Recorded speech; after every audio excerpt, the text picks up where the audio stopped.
You guys want to get rid of James Harden? Yes or no? Do you want to get rid of James Harden? I can get rid of him for you by Monday. Do you want me to get rid of James Harden for you? As soon as possible? Bag of chips. Tone, the resident Sixer fan. Do you want me to get rid of? Because I think I can help you here. I think I can help Daryl Morey out. Okay? Morey isn't giving him away. No. I'm going to force his hand. Me. See what my guy Tone says. His bag's already on the porch. Okay. So I have a guy that knows him.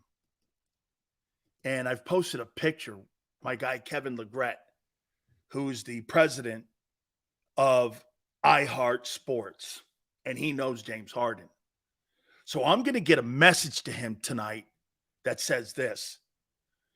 Psst, James, you want to really piss everybody on the planet in Philadelphia off? Come Monday, you'll be in a different place. You may be playing in the Macabre League in Israel, but you're going to be somewhere. Wear a Commander's uniform Sunday in the owner's box with Josh Harris.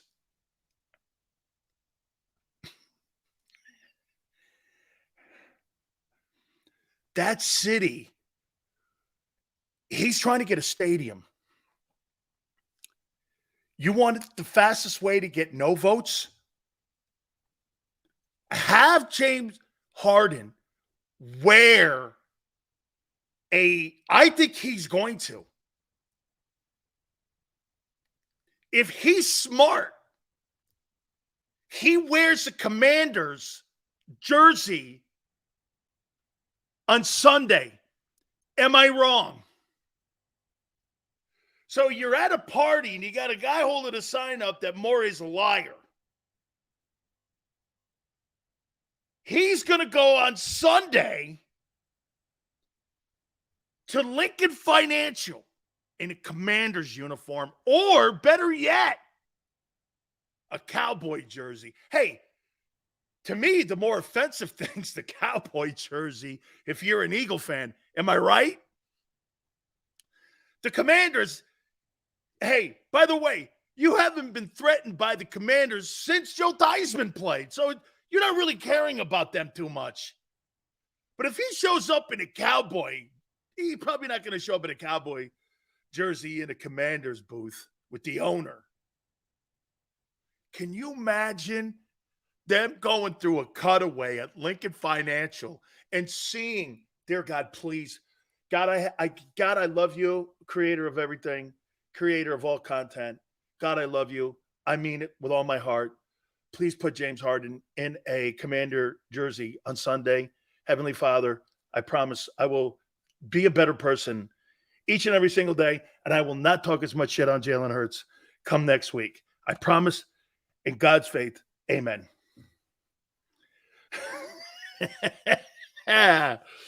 Career suicide?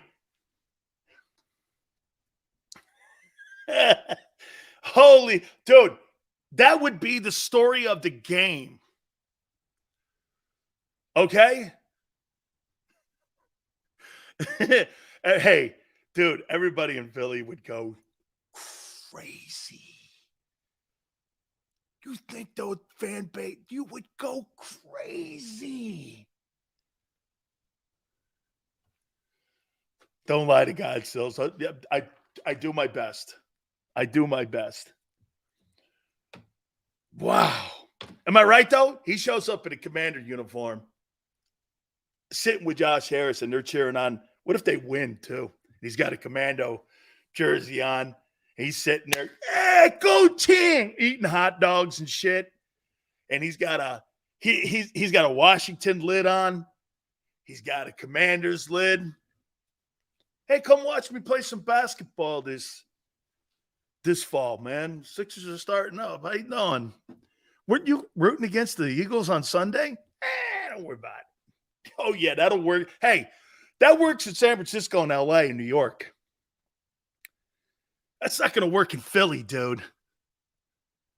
You got a loyal to the soil mentality in Philly. You ain't got that shit in New York. You know why? You got two teams. See, that's what separates New York and Philly. And New York and LA. You got 1,000 teams. Loyalties are fractured. Philly, Chicago, Buffalo, Steelers, where you got one team, no. No.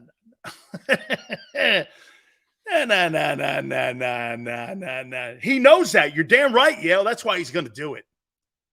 So I'll piss off the fan base, and I'll piss off the fan base and the media by doing it. Hey, get this. The story on Monday won't be the Eagles blowing out Washington. The story will be how Harden disrespected the entire community. If he does that, he's getting traded to the Battle Creek Horned Frogs. Yeah. Oh, man. This guy will be playing in Maccabi. He'll be playing for that Israeli team, the Maccabi guys. Be playing in China where he wants to play anyway. You know, get a better deal on his sneakers there because they make it with slave labor, so he's probably owed down with that. Yeah, that's good. He wants to play in China anyway. You got to remember something. That's an out for him.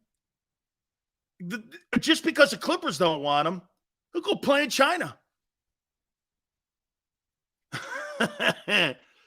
Yeah, I'll go play in China. Or as Trump would say, I'll play in China. He'll be playing in Calgary if I was the GM. Wait, Calgary don't have a team. I know. Oh. Wait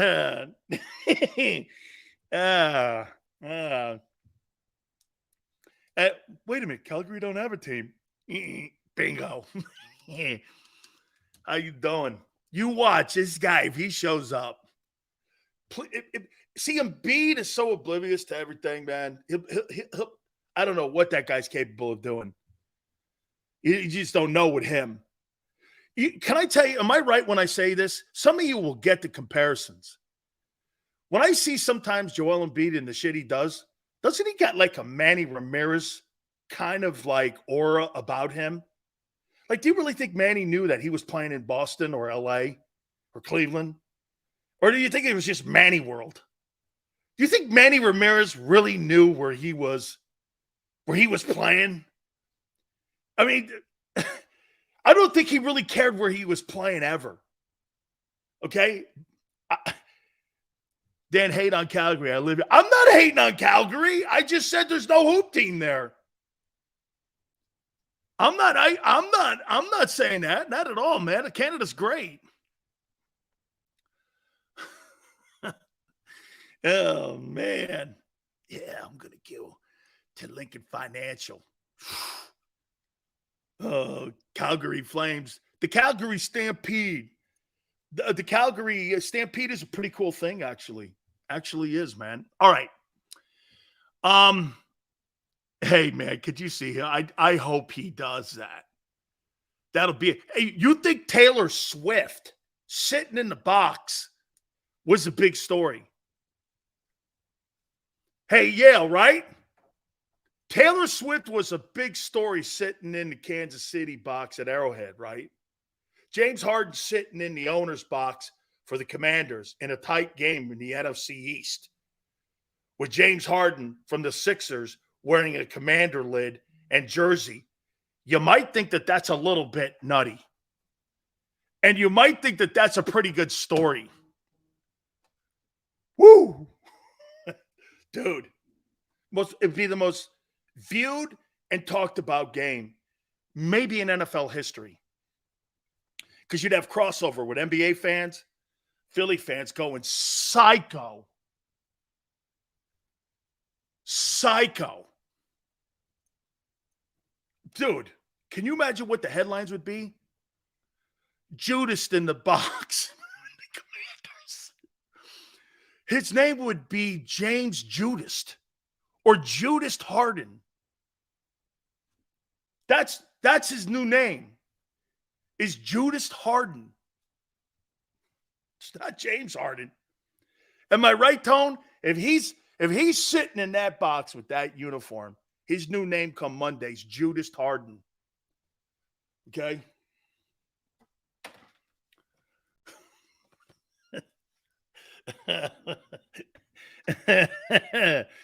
Oh, man. Please. Everything in your power on Sunday to make that happen. Does he get along with Harris? Is that the point? He wants to get the hell out of there.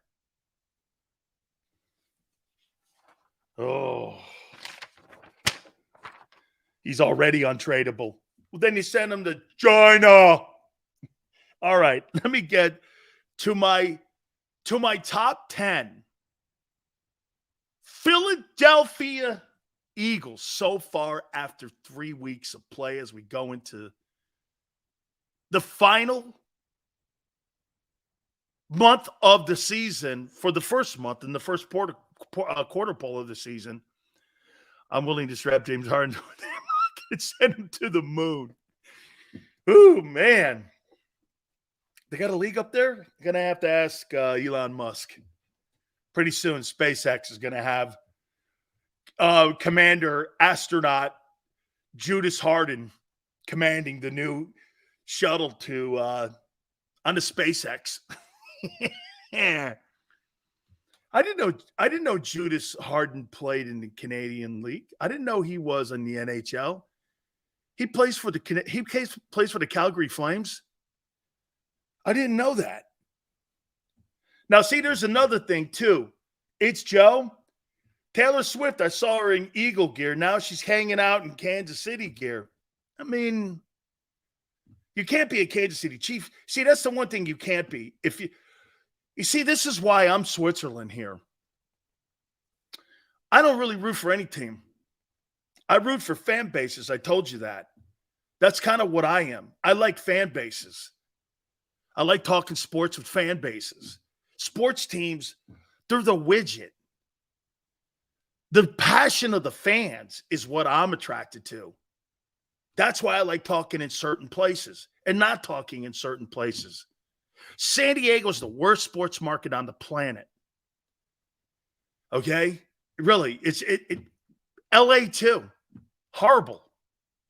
It's horrible sports talk. 004 ratings across the board nowadays. It's terrible. The sports, you know where the sports stations are because of the sports fans, not just the teams. I don't hate San Diego. I love it. I said it's the worst. Look at how Quan took that where I said I hated San Diego. I said it's the worst sports talk city in America. I didn't say it was the worst city in America. Where did you hear that? Where in the world did you hear that? Where did you hear that? I don't hate San Diego. I love it. Absolutely not. It's the worst sports talk city in the country. What did you add into that? See, Quan likes to add those little addendums in to make it sound as, again, he's a guy that likes to have people fit his narrative. I never said that. I never said I hated San Diego. But he said I did. When? Dude, I don't know who lies more, you or Biden. All right. Let's get to my top 10.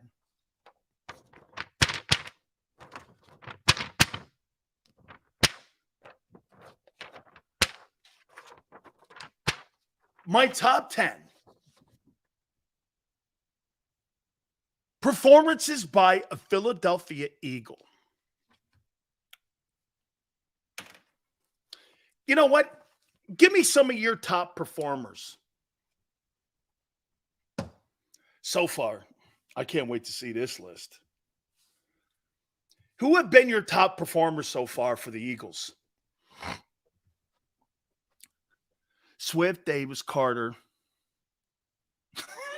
Hurts. Well, he ain't. Jalen Hurts is not in my top 10. That's not happening. Jeremy, Philadelphia is one of the greatest sports talk cities in America. It's a privilege to talk sports in the city.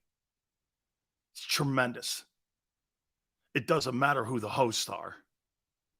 You guys make the host. Seriously, it doesn't matter who's on with me, IP, Fanatic, anywhere. It's the fan base. It's the best sports talk city in the country.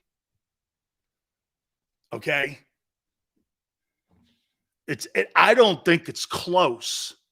Here's before I get to that, here are my 5 best sports talk cities in America.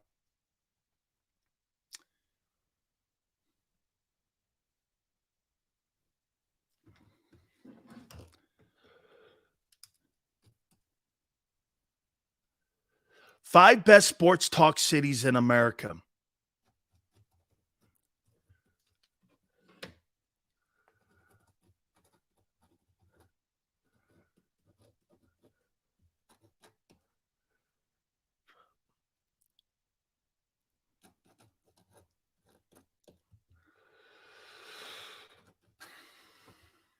I would say the 5 best sports talk cities in America. Thank you very much, Pete. I forgot that. I'm going to put that right there. And I happen to have spoken in that city. I would say New York, 5, Boston, 4, San Francisco, 3, Chicago, 2, and Philly, 1. I've spoken in Boston, San Francisco, and 3 of the 5. I've had a show in those markets. Boston's a great sports talk city. Okay, it's great. Great sports talk city. All right, let me go. Here are my 5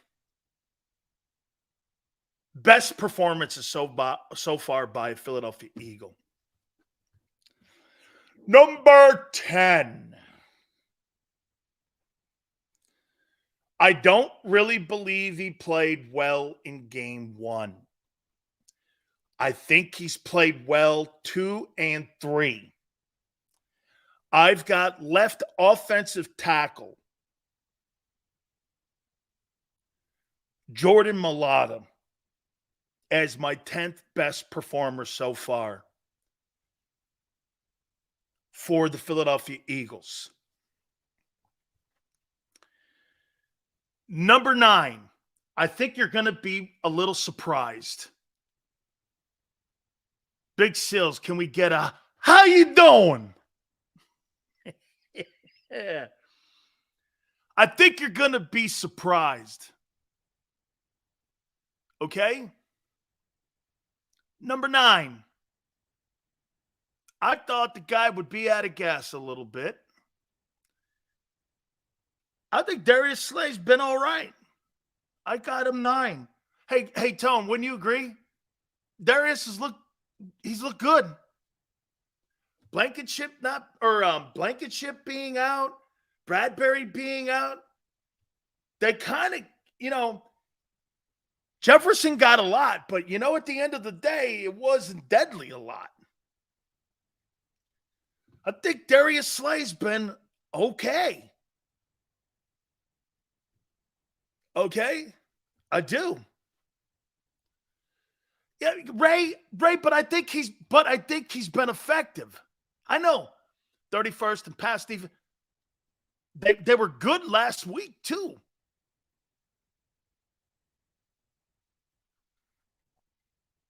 Number 8. Old dog, keep kicking. I got Fletcher Cox here, man. Fletcher's played really good ball. Hey,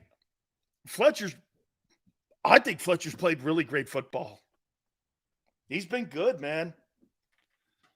Fletcher Cox has played some good ball here.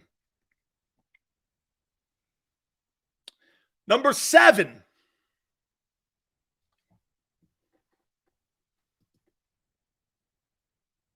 Fletcher is ranked number 2 in quarterback hits amongst defensive tackles. That's damn good, man. Old Fletcher's still kicking ass. Taking names, cashing receipts. Good, man. You know, you're going to probably go like this. Why would you put him ahead of Fletcher? I got Milton Williams. I think every time they've had Milton Williams go into a game, he has been completely effective. Dude, you got a football player on your team. Let me say this to you. Is the second quarter of the schedule for Slay. That's true. But let me say this to you. What do you think you would get for Milton Williams in the open market if you were to trade him? Draft choice round. What round would you get for him if you put Milton Williams on a trading block? How high a pick would you get? How high a pick do you think you'd get for him? A 5th? Not me. I'm not moving him for a 5th. A 4th? No way.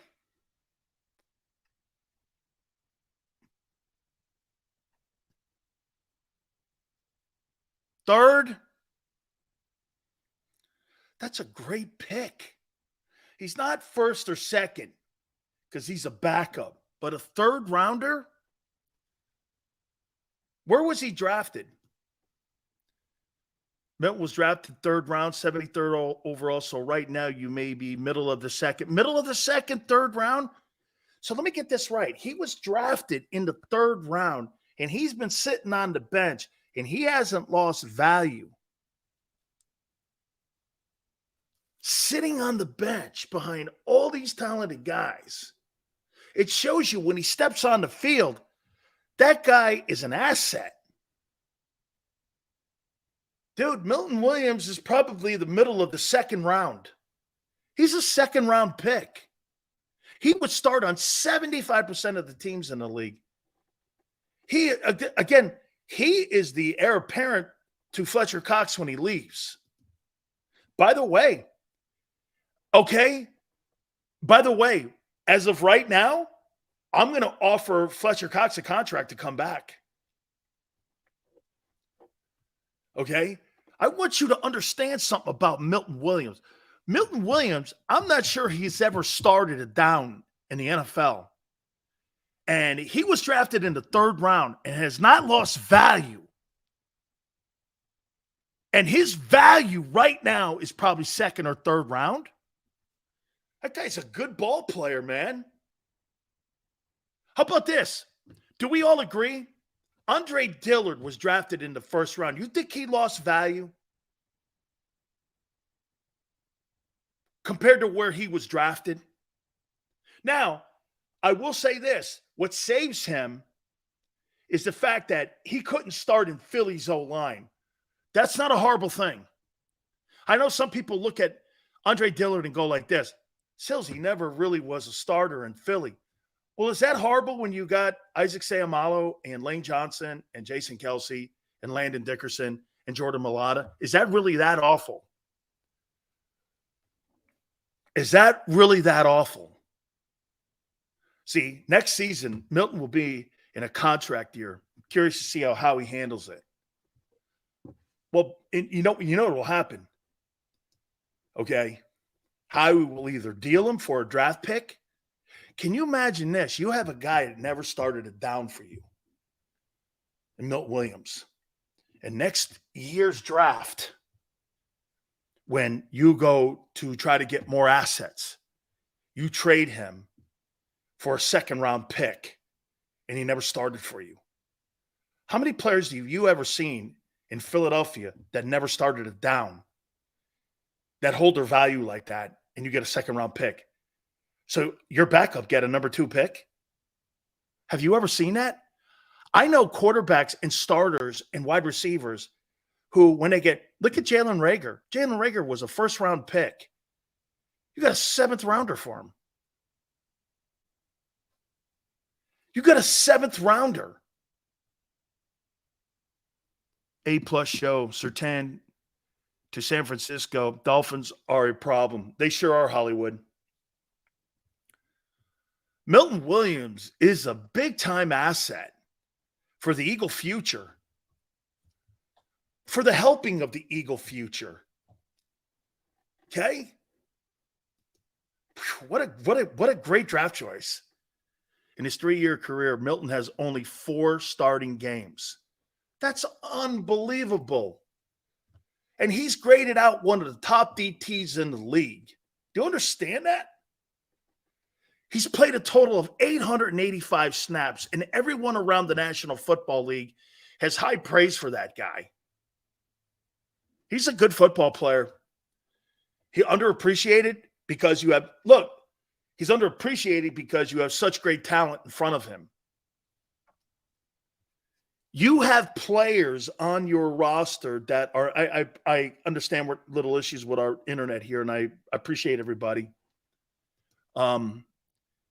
He averages 40% of the defensive snap counts played. Man, what a good football player. What a great draft choice. What a great asset to have on your roster. Just a tremendous, tremendous draft choice. That is a superior pick. So I get to play this guy as my backup DT. I get to draft 2 defensive tackles, and I got a guy that teams want. And if I have to trade him, I'll get a 2 for him. And he started 4 downs for me. 4 games for me. Shit. That's kicking ass. And he's financially responsible for my salary cap. And he's 24 years old. Dude, that is quality drafting. That's a quality pick. And you could always make the conversation of this. Well, he's not going to start in front of Jordan Davis or Fletcher Cox or Jalen Carter. He's a starter. You could even try to pitch a 1 for him. Think of that. You know, if you had bums in front of him, is one thing. But when you have all pros in front of him, you make a pitch and ask for a 1 for him.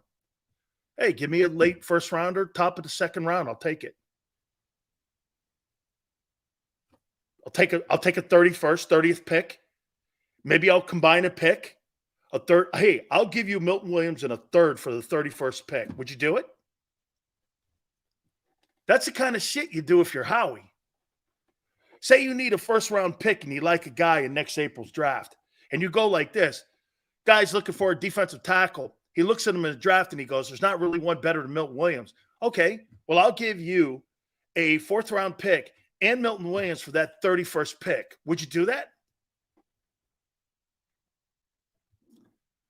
His agents are United Sports Group. Any info on these guys and how they do business? They're going to be looking for a starting position for him eventually. They're not going to have him. He's not going to stay in Philadelphia as a backup. His next contract is either going to be as a starter somewhere else, or he's going to be a starter in Philly. And most likely he's not going to be a starter in Philly. So his last contract is now in Philly. So what Howie's doing is that he's out looking now, and potentially in the 25 draft, teams that are going to be looking for a defensive tackle. So what you do is, hey, what do we need? Well, next year you need a corner in the 24 draft, and probably in the 25 draft, you're probably going to be looking for more offensive linemen. So then what you do is down at the bottom of the draft, depending on where you finish, you're going to look at Milton Williams in a 4 and go, hey, what about the 28th pick for Milton Williams? Sure. Okay. That's how you do business like that. Howie's already in the 25 draft. You understand this, right? Howie Roseman's already looking at the 25th draft, the 2025 draft. That's where he's at. I mean, like he said a couple months ago. And by the way, what people may not like what I just said, that you think Milton's going to want to be a backup defensive tackle? You got 2 21-year-old guys. I mean, think about that. You got two. See, Keon thinks that, get this, that a guy who's 24 years old is going to want to stay in Philadelphia to be a backup where he could be a starter on 75% of the teams in the NFL. And he's going to want to be a backup for the next decade. People who think like that have no common sense. No common sense. He'll never. That would mean that Jordan Davis or Jalen Carter didn't play or there was a catastrophic injury. I mean, you're going to have a 26-year-old guy, defensive tackle, that's going to potentially bring you a first-round pick if you package it up right. I love this pick. I like that player. Okay? There's so much value to him. Milton is going to go where he will be paid. Of course. And if he stays the course, a team will pay him good money on upside alone. Plus, the DT market has skyrocketed. Look at what Javon Hargrave just got. Javon Hargrave just got $20 million. This guy is one of the highest rated guys according to Pro Football Focus. He could go in the open market, get $14 million, $13 million. You think the Eagles are going to pay him $13 million to be a backup at 26? Really? Nobody thinks like that. Nobody.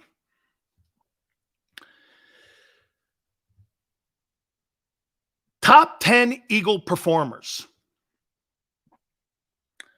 10, Jordan Mailata. Number 9, Darius Slay. Number 8, Fletcher Cox. Number 7, Milton Williams. Number 6, even though he was out, Seals, you piss me off sometimes, but here I am tuned in. Salute, sir. Dez, you are the perfect type of person that I love on my program. Gives me shit, tunes in, doesn't believe everything I say, has a different opinion than me, and doesn't always agree with me, just like my guest. Don't you get it? Dez, seriously, right? I treat you guys like my guest. Some of you agree. Sometimes you don't agree. Tone has the same mentality as you guys with me. Piss him off one day, loves it another day. Piss him off someday, loves it this day. As long as we're all engaged, it's sports talk. It's sports talk. Always remember that. Okay? Chip goes, you lie to your guest. I do. And that's why they continue to come back like Tony Dungy and The Rock, Boomer Esiason, Seth. It's because I lie to him. It's probably why. Warren Moon. Doug Williams. Frank Reich. Shall I continue or should I end that? Herm Edwards. Because I lie to him. Hadn't heard that one before. I lie to my friends. That's why they continue to come on. Huh. Sills, we treat this thing like Jimmy Johnson treated Cut Down Day at the U. Every year we fight for scholarships. Yeah. Hey, I got to tell you an Alonzo Highsmith story after we do this. Oh, man.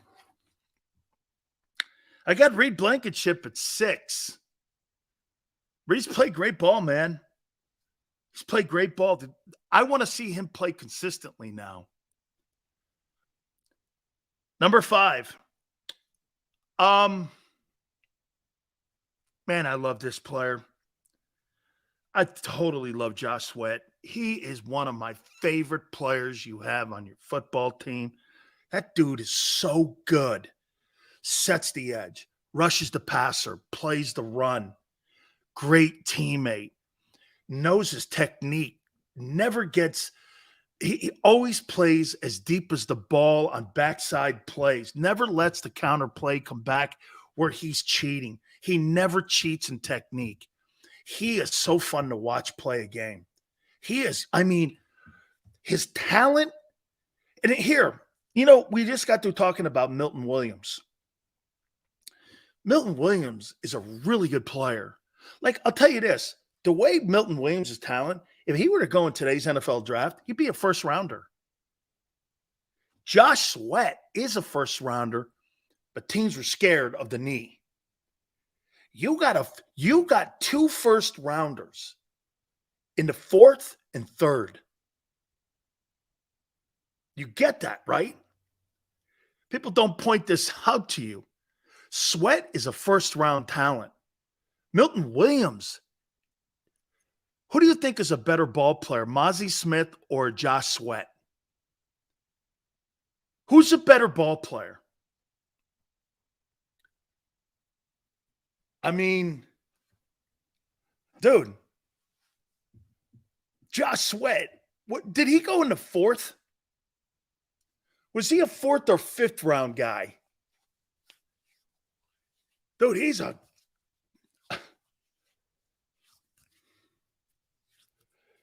okay.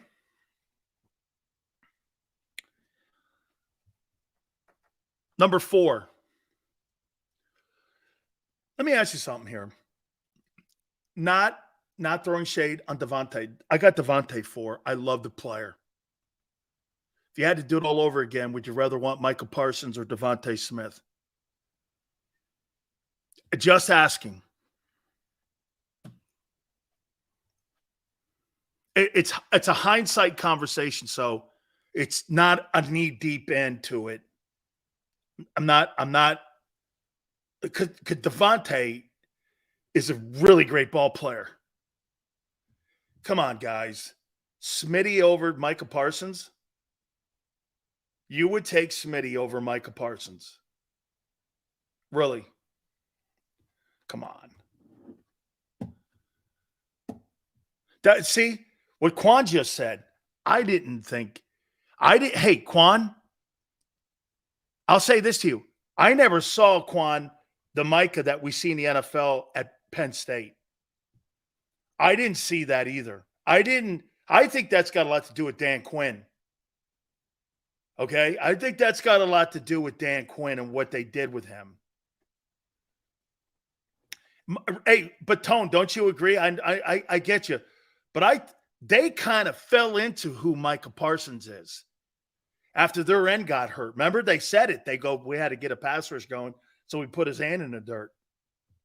All of a sudden, we realized he could rush the passer. I never saw this when he was at Penn State. Yeah, they didn't draft Micah to do what he's doing. That's right. He's like, I mean, if you saw this in Penn State and Mario Diaz or Manny Diaz was doing this at Penn State with him, it would have been, he may have gone higher in the draft. And remember something, Dallas didn't want him. Who did they want? They wanted the Bronco safety. Remember, they wanted Patrick Surtain. They didn't even want the kid. And that kind of fell to him. So it wasn't like Dallas went, well, we knew all the time. Right. They wanted the kid J.C. Horn or Surtain because they were doing this. And now, everyone, Dallas is like, yeah, look at Jerry here. Drafted Michael. But no. You didn't know what you had because you didn't want him. You threw a bitch. You even made a trade with your public enemy number 1 in the NFC East, the Eagles. That's how the Eagles got Devontae. I wonder, hey, you know what? I wonder if Howie would have passed on Micah if the pick had stayed the same. 2 teams have laid the blueprint on how to handle him. If more teams do it, he won't be as dominant. That's what I say, run at him. You couldn't run at Lawrence Taylor. You couldn't do anything to him. Okay? You couldn't do anything to him. I got Devontae Smith, tremendous route runner, just a great football player. He's getting better and better. Even when he let me say this to you. He's you know what? You guys may not get the comparison here, but he reminds me of Steph Curry. Why would I say that? Why would I say that Devontae Smith reminds me of Steph Curry? Why would I say that, you think? Why would I say he reminds me of Steph Curry? What's one of the greatest things that Steph Curry does that he doesn't get enough credit for?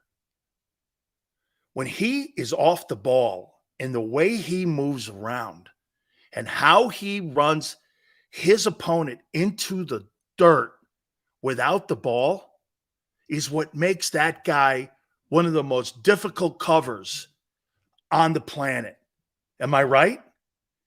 His off the ball movement and how he moves. Am I right, Tone? His off the ball movement and running around and running the opponent through the defense and how he runs through picks and shit doesn't get enough love. It's why he's so wide open all the time. It's because he is in condition. He's constantly moving like that. And his ability to move without the basketball is unbelievably the best I've ever seen. Maybe Allen Iverson. It's like an Iverson ability, because Iverson was great off the ball. Because Smitty does not care about the guy. He wants everyone around him to be successful. He's willing to fight and play regardless if he touches it or not. But see, that's what Steph Curry does by getting other guys open by moving around without the ball. Like if it's not play side to him, he makes it look like the play's coming to him no matter what. AJ doesn't do a good job of that. That's one of the flaws that AJ Brown has. It's not a good quality in his game.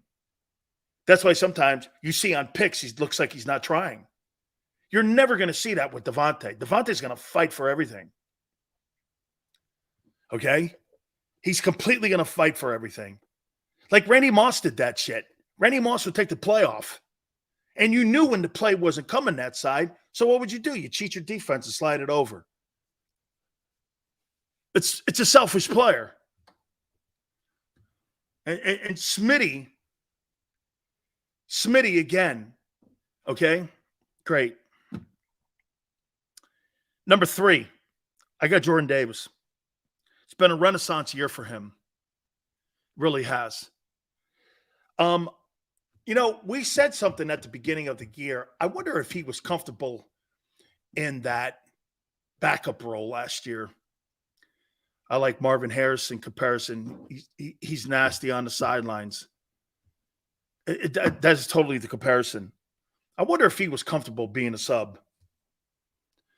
Now he's the starter. He's back in his comfortable role. And I also think the greatest thing ever happened to him was Jordan Davis being drafted. So Ken wants me to admit that I'm completely wrong. I'm not wrong. We'll find out and see how he plays by the end of the year. Great start. Once again, like you're doing it with Hurts. Trying to tell me he's an elite tackle right now. We'll see. Last year he was injured. We'll see if he gets through the season. You don't get credit for only filling out 75% of the test. What a dope. Number 2, I got DeAndre Swift. Here's what really, and this kind of went to what Joe Theismann said a couple minutes ago. So it's situational play. Do you know, maybe you didn't think that was a big deal. You know the problem with the Eagle offense, according to Joe right now? It's situational play calling. That's what Joe thinks the problem is. It's situational play calling. I'm going to take it from an MVP quarterback that said that. Situational play calling. And then on top of that, you don't activate DeAndre Swift in week 1. Why? And then you hear them trying to cover their tracks by going, and you hear the coaches go, well, we're not adverse to start someone else. Why would you start someone else who has 300 yards in 2 weeks? Robert goes, explain, please. Situational play calling is a guy who has a great feel for the game and knows the plays to call in certain situations, 3rd and 2, 3rd and 3. He's got a better feel for the game than the other guy. Some guys could take the same playbook and not have a feel for the game, and some guys can have the same playbook and have a total feel for the game. That's what he's saying about Brian Johnson and Shane Steichen. That's his assessment on when you change play callers. He said it. One time, you can have the same playbook and completely a different result. Joe Theismann thinks it's situational play calling. I think that makes sense. So some of you were right. He is putting the emphasis on Brian Johnson. Brian Johnson right now doesn't have a feel for the game. That's what Joe Theismann's saying. Or better yet, I don't know if it's a feel for the game, a feel with Jalen in the game. Is that fair? That's how I heard the comment. Is that Brian Johnson is kind of not feeling it. And maybe that's why Hurts is apprehensive. And it's affecting the entire approach in the passing game. I got Jalen Carter number 1. He's been a force. I'm kind of shocked. Hey, did anybody – I saw Christian Gonzalez was the defensive rookie of the month. Is that just for the AFC? Who was the NFC defensive rookie of the month? Was it Jalen Carter? I thought they did it by conferences. I know that McCaffrey got the offensive player of the month. Who was the defensive rookie of the month defensively for the NFC? I just saw defensive player of the month, Christian Gonzalez. No, it's month. They have the month awards out now. No, it's the month. They came out with the month.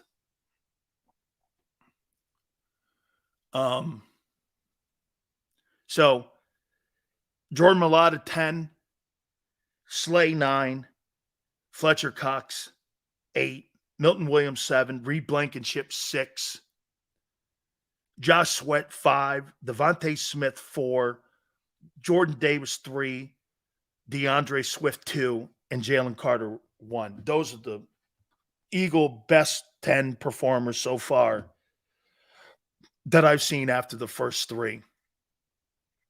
I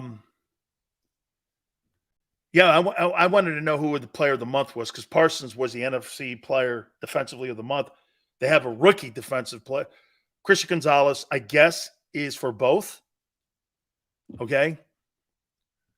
I guess he's for the both. Okay. Hey, hit the like button.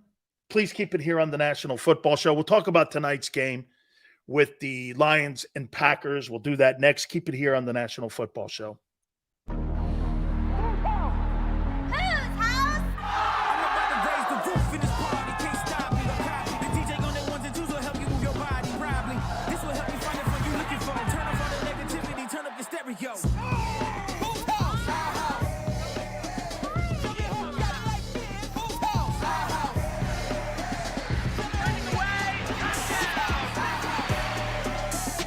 Football and Hooters, the perfect pair.